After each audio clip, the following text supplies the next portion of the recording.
more from their own country, I think is 100% accurate. So I'm always open to learn and always open to critique. If you get to the egotistical portion where you're not willing to look at yourself, then I think you're really doing a big disservice to to yourself, especially my position, a position of leadership of a nationalist organization. I always need to be open to learn more because that's what I have to do to make good decisions. So I appreciate that perspective, and of course, maybe we can connect offline. I'd love to be able to get more resources on that.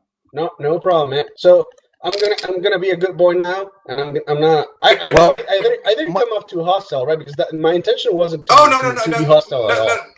No. Amongst nationalists, my position is amongst nationalists, we need to be able to debate and discuss because we're fighting the most evil enemy that's ever existed in human history. If we're in a position where we are so sensitive that we can't debate or discuss topics about the survival of our culture and the entire planet, then you shouldn't be in this game.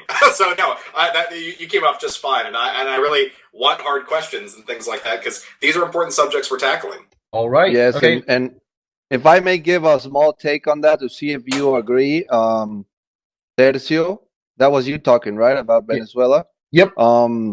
You can tell me if my perspective is around in the ballpark of you what you were talking about. My take on all of these quote unquote nationalist Marxistoid movements and parties and leaders in Latin America kind of have always seemed to me like, I mean, I'm sorry to use Hillary Clinton term, but kind of like controlled opposition on steroids. Because yes, they say that they're against the United States and all that stuff. Like they consider themselves enemies of the United States, but from a victim oppressed perspective, like the model that is used in the United States for minorities, like Hispanics are being oppressed and blacks are being oppressed.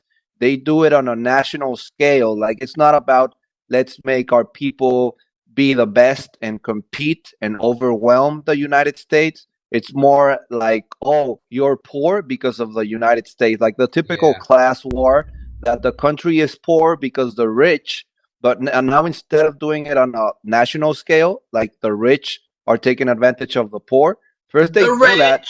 And they take everything from the quote unquote rich, and kind of make everybody be equally poor. And then when the scapegoat is gone, now they get a new one. Oh, the United States. But their Marxist ideas are still the same as in that victim role. And they it's the kind of people like Chavez always seemed to me like the kind of guy that, he says that Zionism is cruel and stuff, and that the Palestinians are suffering and all that. But if you tell him that Stalin and Lenin and Trotsky and his idols were all Jew, he's probably the kind of guy that just kind of zones out, and doesn't even listen to that because he cannot make it click in his brain. He'll call you an anti-Semite.